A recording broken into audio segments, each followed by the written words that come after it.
Today, I consider myself the luckiest man on the face of the earth. On July 4th, 1939, Lou Gehrig delivered his famed luckiest man in the world speech as he stepped away from the game due to his battle with ALS. Been given a bad break, but I've got an awful lot to live for. Thank you. Since his death in 1941, to the layman, very little is known or understood about ALS. Meet Nora Perez, a veteran LA County probation officer who is waging her own battle against this debilitating disease. We're dealing with this horrible disease that came about and was diagnosed and made famous by a professional baseball player back in the 30s. We're in 2012, 2013, and a lot of people don't know who Lou Gehrig was or is. If it has to come to a point where I'm the one that has to be the new face of Lou Gehrig's disease to make it more current, so be it.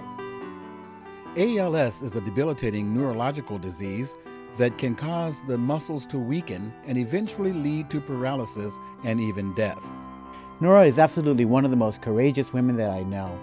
She's facing and fighting this affliction with the courage of a warrior.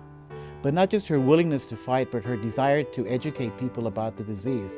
A disease that, to most people, they have no idea what it is. So I asked myself, what can I possibly do to help? Aware that timing is of the essence, Ferguson has enlisted the assistance of Nora's large support network to wage an awareness campaign to get the word out quickly.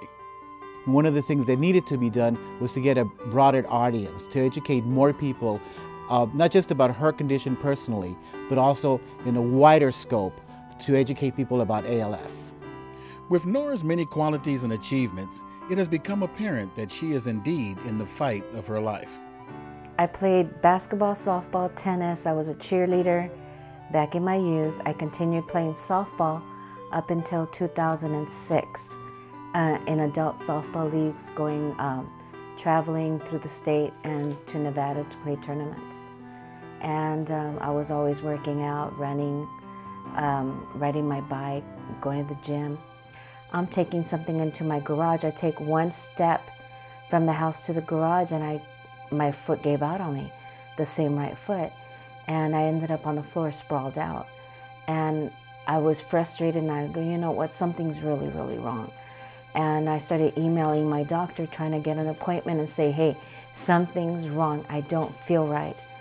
Because her mobility has been degraded by the affliction, Nora's young daughter has stepped in to become Mom's arms and legs.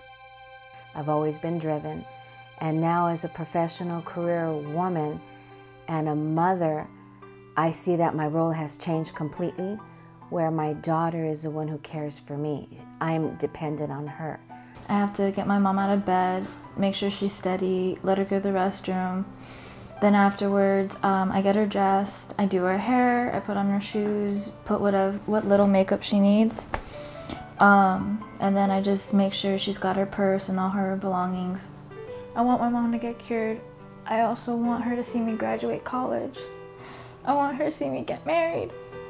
One of my biggest dreams was to work with her. You know, I want to be in law enforcement as well. And I want my mom to see me succeed in the career that both her and I love. Awareness is indeed coming. Nora has been relentless in her efforts to get the word out about ALS.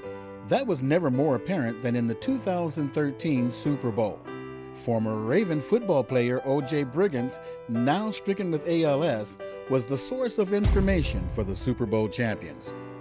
I think that Nora continuing to work is just another example of what sets Nora aside from everyone else.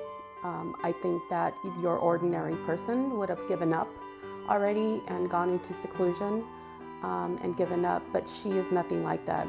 You know, even with all she's going through, Nora will never let you feel sorry for her.